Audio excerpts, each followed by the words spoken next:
पहले भी असली बारिश घर वापस लौटे। उसने अपने माँ का पिता द्वारा उसके लिए तैयार किए गए नए कपड़े फेंक दिए। फिर मुड़कर नकली बारिश के कमरे में गई और वह लाखों डॉलर का डाउन पहन लिया जो असल में उसका था। उसने जानबूझकर गोद ली गई बेटी के सामने उसे पहनकर दिखावा किया क्योंकि वह जानती थी कि उसी साल उसके पालक माता पिता ने जानबूझकर दोनों को बदल दिया था। गोद ली गई बेटी उसके परिवार में ऐशो आराम की जिंदगी जी रही थी जबकि वह खुद दूसरे घर में अत्याचार सहते हुए बड़ी हुई थी। इस बार वह अपना सब कुछ वापस लेने आई थी। गोद ली गई बेटी बोली कि यह उसका पसंदीदा गाउन है जिसे उसने अभी तक एक बार भी नहीं पहना था। लड़की तुरंत माफी मांगते हुए बोली कि बड़े होते समय उसके पास कभी नए कपड़े नहीं थे और उसने कभी अपना जन्मदिन भी नहीं मनाया। उसे यह भी नहीं पता था कि यह दावत सिर्फ उसकी बहन के लिए रखी गई थी। इतना कहकर वह ऊपर अपने कमरे में भाग रही। गोद ली गई बेटी भी घमंड से उसके पीछे रही और शेखी बधाते हुए बोली कि परिवार सिर्फ उसी से प्यार करता है। लड़की ने चुपचाप अपना बैग खोला, अपनी पुरानी स्कूल यूनिफॉर्म जमीन पर फेंक दी और अपने खुद को जोरदार थप्पड़ मार दिया। माता पिता दौड़ते हुए ऊपर पहुंचे और आते ही गोद ली गई बेटी को डांटना शुरू कर दिया। लड़की ने तो उनसे यह भी विनती की कि उसकी पुरानी स्कूल यूनिफॉर्म को न फेंका जाए। फिर उसने कहा कि वह डाम उतार देगी। ये देखकर पिता ने तुरंत उसे एक बैकार्ड दे दिया और फिर गोद ली गई बेटी को डांटने लगे। गोद ली गई बेटी बाद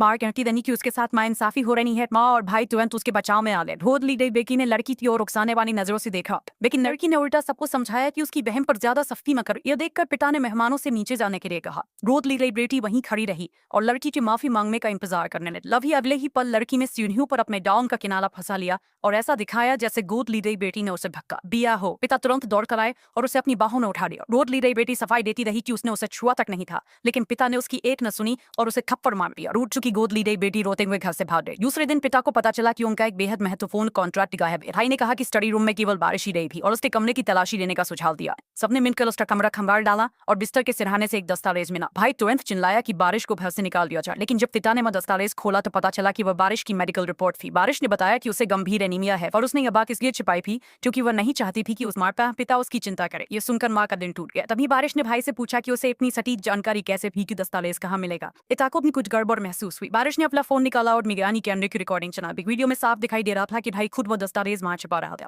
ये देखकर पिता गुस्से से आग बबूला हो गए। उसी समय बारिश ने असली कॉन्ट्रैक्ट दिखाकर सबके सामने रख दिया और यहाँ तक कि भाई की तरफ से भी सफाई देने लगी, लेकिन उसकी यह हरकत पिता को और ज्यादा क्रोधित कर गई। भाई ने उस पर घर में निगरानी कैमरे लगाने का आरोप लगाया। बारिश ने शांत स्वर में कहा कि जिस घर में वो बड़ी हुई थी वहां गोद लिए गए भाई द्वारा उसे बार बार घसीट कर पीटा जाता था, इसलिए अपनी सुरक्षा के लिए उसने निगरानी कैमरे लगाए थे। यह सुनकर पिता गुस्से में बोले कि